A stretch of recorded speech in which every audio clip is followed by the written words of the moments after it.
The jury didn't dispute the evidence. They knew he was guilty, but they refused to convict him for this horrific crime simply because he was black. So please, shut up about the system being rigged against blacks. Today, it's rigged against whites.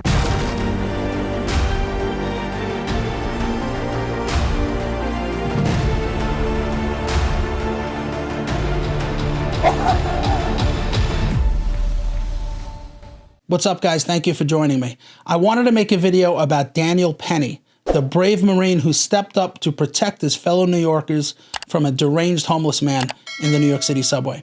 That man was Jordan Neely, who got on the train and started screaming that someone was going to die, and he didn't care if he would spend the rest of his life in prison.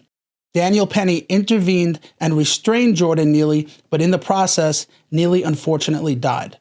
Now, normally a complete stranger coming to the aid to protect others would be celebrated. But Daniel Penny is white and Jordan Neely was black, and that's all the liberals needed to know. A violent standoff between protesters and police as crowds call for an arrest in the chokehold death of a man on the subway. Protesters have been gathering for days, calling for the arrest of 24-year-old Daniel Penny. He's the Marine veteran seen on video holding Jordan Neely in a chokehold on the subway last Monday. So as usual, the mob won, and corrupt Alvin Bragg, who hates white people, had Penny arrested. Here in New York, the subway rider who put a homeless man in a fatal chokehold is free on bail tonight after being arrested on a manslaughter charge. The protests and calls for criminal charges were answered. Daniel Penny was arrested for killing Jordan Neely. Early this morning, the 24-year-old walked into Manhattan's 5th Precinct. The former Marine is accused of manslaughter in the 2nd degree, a charge carrying a maximum 15-year sentence. Penny was released on $100,000 bail. Homeless and battling mental illness, Neely died after Penny put him in a chokehold on the subway nearly 2 weeks ago. A witness said Neely got on the train and started yelling that he was hungry and ready to die. According to Penny's attorney, Neely aggressively threatened his client and other people on the train, adding that he is confident that once all the facts and circumstances surrounding this tragic incident are brought to bear, Mr. Penny will be fully absolved of any wrongdoing.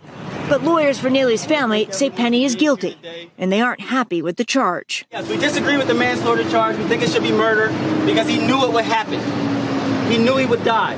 Penny's case will likely come down to a question of self-defense. New Yorkers are split, some calling him a heartless vigilante. Others say he is a hero. Now, I know the liberals are having a hard time admitting that Daniel Penny is a hero because Jordan Neely died, and I get that. But what else can you call him? Neely got on the train and started screaming that someone was about to die, and Penny stepped up, which is something you never see today. Normally, when someone is being victimized, instead of others coming to that person's aid, they simply take out their cell phones and press record. Penny didn't do that. He stood in harm's way to protect complete strangers. He's a hero. It didn't end well.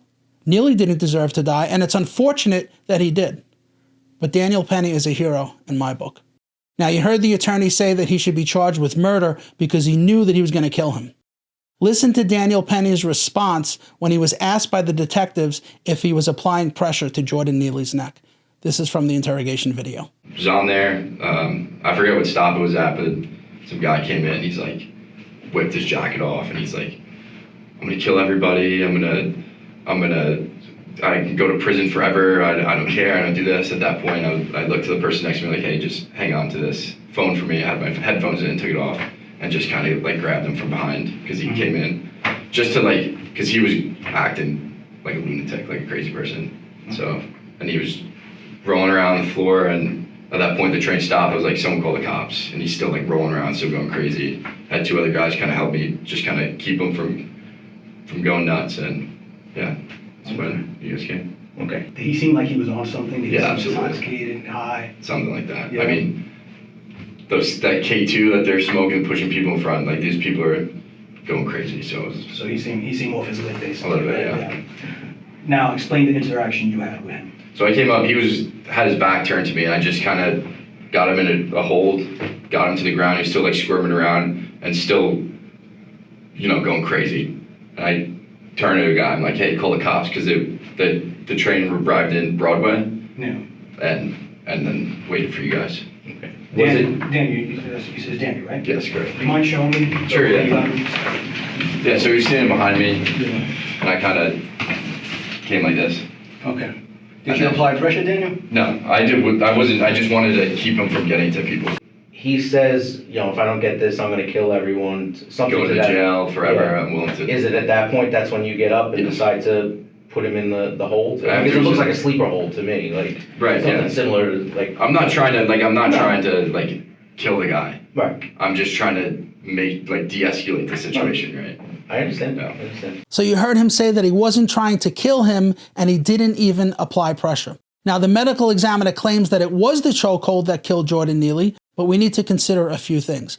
The first is she made that determination without reading the toxicology report, meaning she didn't wait to see if Jordan Neely had any drugs in his system. And it turns out that he did. He was on K2, which is a very powerful drug. The second thing we need to realize is she determined that the chokehold killed him simply by watching the video and not by examining the body. In fact, she contradicts her own findings by admitting that Neely's neck had no bruising, swelling, or broken bones. And that's consistent with Daniel Penny's claim that he didn't apply pressure. It's also corroborated by some of the witnesses. Here's one of them. She described Neely as resisting when Marine veteran Daniel Penny put Neely in a chokehold to restrain him. Not a hard chokehold, just enough to secure him, and the guy fought. Not a hard chokehold, just enough to secure him. And the guy fought. That's one witness. Here's another.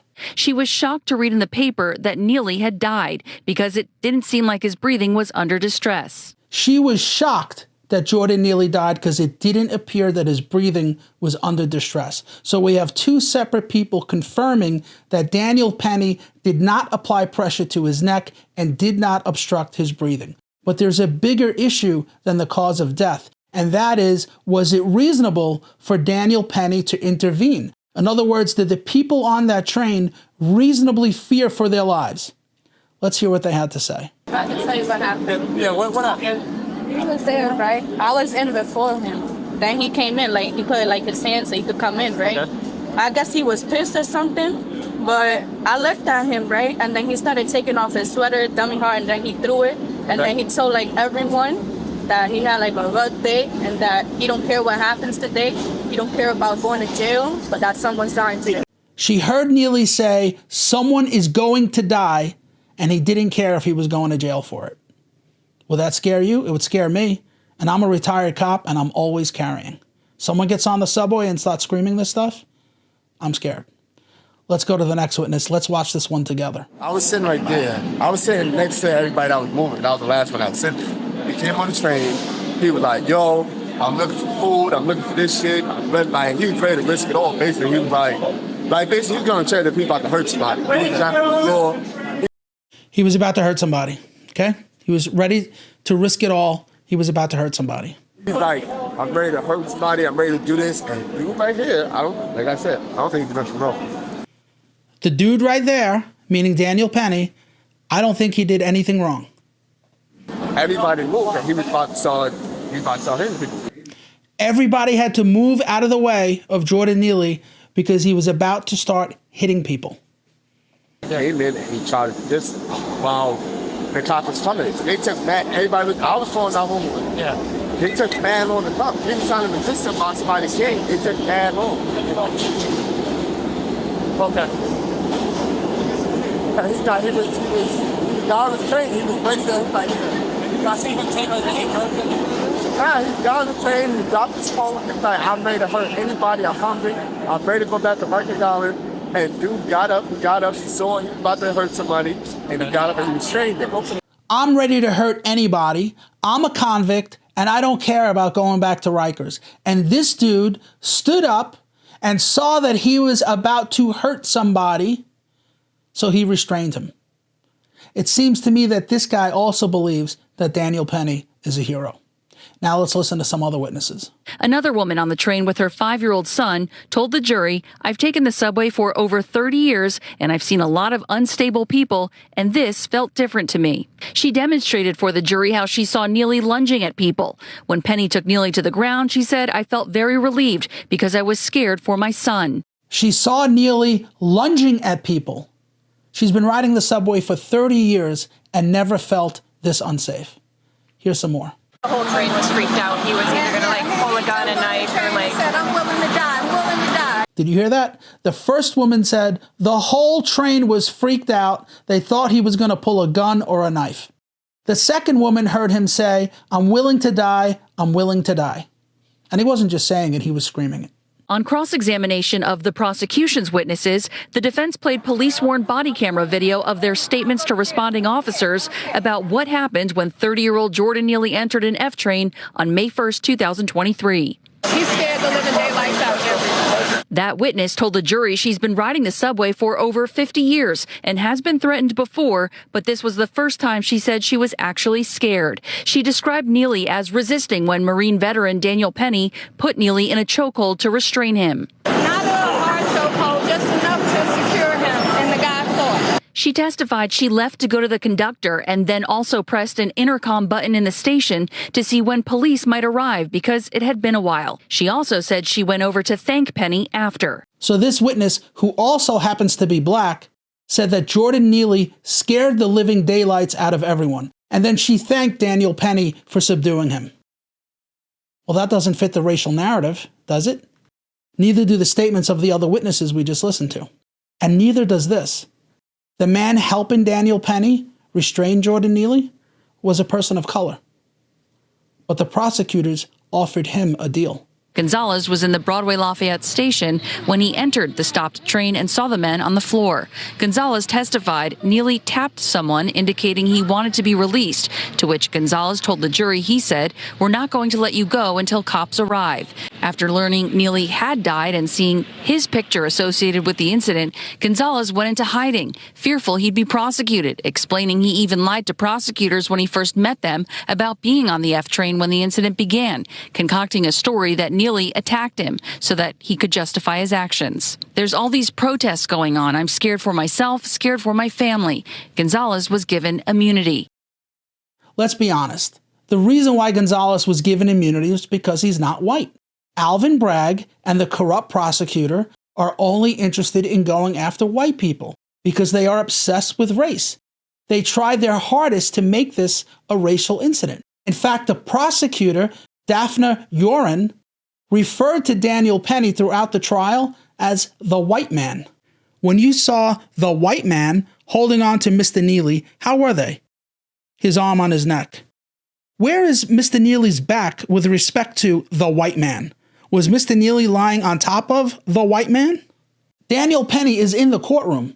She could have just referred to him as Mr. Penny or the defendant, but she had to make it about race because she's a white liberal. Here's another case she tried. He so heartlessly beat an 87-year-old man simply in an ATM. It was just devastating video to watch. Go ahead and take a look at the 87-year-old victim, Kun Kim. He is currently at Mount Sinai Hospital. He has been beaten nearly to death, and police say this is the man behind it. They picked him up last night at his residence just 7 blocks away from this ATM at the site of the attack. He's 50-year-old Matthew Lee, and police say that he robbed and beat this 87-year-old man, a former CUNY professor, much beloved here in this community, very well known by those who interacted with him on a daily basis. And now he is in extremely, extremely critical condition. We're being told by sources that his family is on their way here, traveling from Asia in order to see him as he is so very gravely ill. He didn't make it, and he never got to see his family again. Because after the perp struck him in the head multiple times and threw the 86-year-old victim on the floor, he hit his head, slipped into a coma, and died. Police say that the victim, 87-year-old Young Kun Kim, died yesterday from his injuries. Investigators arrested 50-year-old Matthew Lee. They say he attacked Kim around 4:30 Sunday afternoon by the ATMs at a Citibank branch on Broadway near 96th Street and stole his cash. So far, Lee has been charged with robbery and assault, but those charges are expected to be upgraded. Now, this bumps up the charge to something we call felony murder, and this is what it means. When you commit what the law calls an inherently dangerous act, such as robbery, rape, or kidnapping, and during the commission of that crime, the victim dies, we charge you with felony murder, which is just like murder. Here's Daphne Yoren talking about this case. So I'm going to give you an example of something that I did with a recent case of mine, and this has never been done in my office. I had a murder case where the defendant did not intentionally kill the victim. He went into an ATM on the Upper West Side and tried to rob an individual. Unfortunately, it was an older individual. He was 86. And in the course of the robbery, he fell to the ground. And as a result, he died. He didn't fall to the ground. He was thrown to the ground after he was beaten. This is, under the law, a felony murder, which is akin to intentional murder. However, when I first got the case, I learned, I took the time to learn about the defendant. You hear that? She took the time to learn about the perp. Not the 86-year-old Korean War veteran victim. She took the time to learn about the perp who killed him. And it was a strong case, so it wasn't about a whodunit. I knew immediately who did it. I could prove it. I could take it to trial that day and win it. But it wasn't about that. It was that the more I learned about the defendant and his life and the circumstances, the kinds of things that Jarrell was talking about, that one should take into account the trauma of that individual, I really felt incredibly sorry for him that he had gotten to that point in his life where he felt like there was no other choice but to commit this robbery. You hear that? She felt sorry for the perp because he had no choice but to commit this robbery. See the way the liberal mind works? Keep in mind, she's not the defense attorney. She's the prosecutor. She said the case was strong. She could have taken it to trial and won it that day. But the liberals don't care about seeking justice for the victim. They care about restorative justice for the defendant. What's restorative justice? Not only did this insane prosecutor seek a shorter sentence for Matthew Lee, the perp, but she forced the victim's family to sit down with him face to face and try to work it out. Here it is from the New York Post. As part of a plea agreement, Lee participated in a face-to-face meeting with the victim's son in the presence of a mediator, like it's landlord-tenant court. The Restorative Justice Program encourages victims and their families to engage directly with the person who has wronged them. Before she did this, Matthew Lee had already agreed to plead guilty to robbery 1 and manslaughter 1. Each of those crimes carries a max sentence of 25 years. Felony murder would have put him in prison for life. Instead, this insane prosecutor asked for just 10 years. So you might be thinking, isn't this a good thing for Daniel Penny? He lucked out, right? He got a prosecutor who loves defendants. Not really. Because Matthew Lee is black and Daniel Penny is white. Both men accidentally kill someone, but only one of them is offered a deal. Now, you know she's not going to go into Penny's background because she'd learned that he gave 4 years of his life to serve his country honorably in the Marine Corps. And when this incident happened, he was on his way home from school.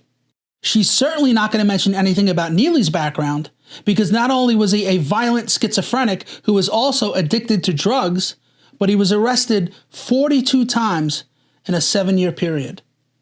You know some of the crimes he was arrested for? In 2015, he was arrested and convicted of kidnapping a 7-year-old girl. In 2019, he was arrested and convicted of punching a 64-year-old man in the face. 2 years later, in 2021, he was arrested and convicted of punching a 67-year-old woman in the face. He broke her nose and her eye socket.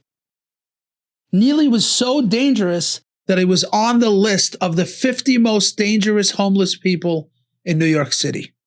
A demonstration is planned calling for charges in the subway chokehold death of Jordan Neely. A grand jury could make that decision this week. But tonight there are new questions about previous interactions Neely had with homeless outreach teams before his death.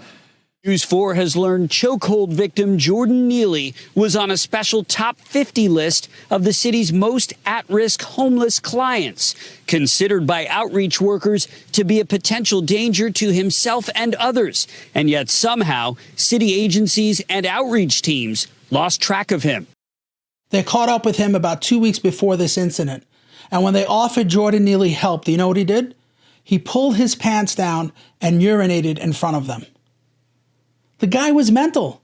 He really did need treatment. And this is a failure on multiple levels, but it's not Daniel Penny's fault. Daniel Penny is the hero in all of this. God only knows how many people he saved by restraining him. And I wish Jordan Neely lived. I really do. Imagine what a great story this would be if Neely lived and was removed to the hospital for treatment. Then everyone would agree that Penny is a hero, right? Actually, not everyone. BLM would still be claiming that it's somehow racist. They held a press conference outside of the courthouse. Here they are. We're going to start with statements from Jordan Neely's dad. I just want to say I miss my son. My son didn't have to go through this. I didn't have to go through this either. It hurts. Really, really hurts. What are we going to do, people? What's going to happen to us now? I had enough of this. The system is rigged. Come on, people. Let's do something about this. I feel bad for the dad. I really do. But I got to ask the question that everybody else wants to ask. Where were you, Dad? Where were you? Where were you when your son was going in and out of jail? Where were you when he was going in and out of psychiatric hospitals and was living on the street? You were nowhere to be found. But now that you have a chance to make some money, you're everywhere. This is exactly what happened with Micayla Bryant. Do you remember that girl who went to stab someone in front of the cop and the cop unfortunately was forced to shoot her? That girl was raised in foster care. Nobody helped her. She went from foster home to foster home to foster home, spending years in foster care. And as soon as she was shot and the family had an opportunity to get money from the city, they showed up out of the woodwork. They held a press conference on the courthouse steps. Her mother, her father, her aunt, her grandmother, her nieces, her cousins, all these people. And they all went to the microphone and they all talked about how great she was, how smart she was, how clean she was, how caring and loving she was. But nobody offered to help her. It's the same thing in this situation. It's the same exact thing. The father gets up there and claims he misses his son, he loves his son. I don't doubt that. But you're only coming out of the woodwork now because you want money. If you cared about your son, you would have helped him before he got to this point. I hate to say it. I never want to disparage a parent who lost a child, but I know everybody's thinking that. I'm going to put a link up to the Micayla Bryant video. Please check it out if you haven't seen it yet. Now let's go back to the courthouse. We're going to listen to BLM ask for black vigilantes. Just like everybody else seeks justice on their own, just like everybody else has vigilantes, we need some black vigilantes. That's right. People want to jump up and choke us and kill us for being loud. How about we do the same? So BLM is inciting more violence, and of course his statements were completely ignored by the mainstream media. The good news is there haven't been any riots, and I don't think there will be, because New Yorkers have finally woken up and realized this is a political hit job. Daniel Penny should not have been prosecuted. Now here's the guy's sister who is blaming everything on white people. It was foolish of us to think that a black man would get justice in the system designed to keep him oppressed. So forgive me for being jaded and cynical, but once we saw those non-white jurors, we knew that this case was over. Jordan was labeled a drug addict and labeled a crackhead. The only crime that Jordan Neely was guilty of was the color of his skin. Come on. But luckily for Daniel Penny, his skin was not like Jordan's, because you honestly wouldn't have seen our face. The NYPD would have arrested him after 3 hours. The justice system would have found him guilty. And shame on this jury. These wonderful white people, I hope they celebrate their Christmas while the Neely family is praying and asking God for comfort. God damn them and God damn America. So she's blaming the white jury, even though 3 of the jurors weren't white, but why let the facts get in the way? She's claiming that Daniel Penny is lucky that he was white because if he were black, he would have been found guilty. And I have the perfect example to show you why that's not true. Within 2 weeks of this incident, there was another incident where a homeless person got on the subway and started harassing people. And just like this, someone stepped up. Here's what happened. I'm just happy that, you know, the system turned out to work in my favor. A chaotic chapter in the life of 20-year-old Jordan Williams from St. Albans, Queens is now over. Williams was arrested and charged with manslaughter for stabbing 36-year-old DeVictor Udrago to death on a J train in Brooklyn 2 weeks ago. From the beginning, Williams said he acted in self-defense. I was scared in that situation. A grand jury believed Williams and refused to indict him. Law enforcement sources tell News 4 that on the night of the deadly stabbing, Udrago was harassing strap hangers, acting erratic, and punched Williams' girlfriend, Yasmin Ratliff. Everyone was there. They seen that he defended me. I was defending him, and that's it. The Brooklyn DA's office says our office conducted an impartial and thorough investigation of this tragic case, which included review of multiple videos and interviews with all available witnesses, and that evidence was fairly presented to a grand jury. Today, the charges against Jordan Williams have been dismissed. Justice has been served. Williams says he's now focused on his future, restarting college and getting a job. I'm happy that I can get on with my life the way I'd like to. You see that? He's a hero and able to get on with his life. 2 homeless people harassing passengers on a train. The white guy gets brought to trial and the black guy has his charges dropped. Now, I know you're going to say in the Williams case, the homeless guy actually punched his girlfriend, but Williams responded by stabbing him in the chest and killing him. Yet all the charges were dropped. So enough with the system being rigged against black people. That's another lie. And this is just one example. I can give you others. Have you heard of Deontay Rosellis? What I would be doing then is just declaring a mistrial. A Broward County judge declaring a mistrial in the high-profile murder trial of Deontay Rosellis after a jury was unable to come to a unanimous decision on a verdict. The trial ended this week with a hung jury, and the foreperson says 3 jurors were unwilling to convict Rosellis based on his race. They said, I don't want to send a young black male to jail for the rest of their life or have them get the death sentence. And after 6 days of deliberation, ladies and gentlemen, it's my understanding you have reached a verdict. They had Rosellis guilty of manslaughter, or so it seemed. When it came time for the foreperson to confirm the verdict in open court, she couldn't do it. This is your verdict? No. Prosecutors say Rosellis broke into the 59-year-old's Davie home intending to commit burglary, but when he found her inside, tied her up and stabbed her 24 times. His DNA found on a knife and inside the home.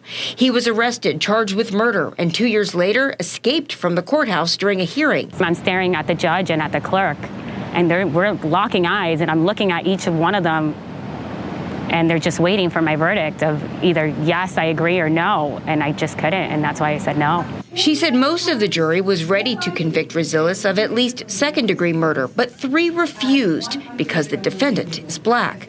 They compromised on manslaughter, but she said she had a pit in her stomach and she changed her mind. You guys keep saying a young black man. I don't see race. I just see a human being.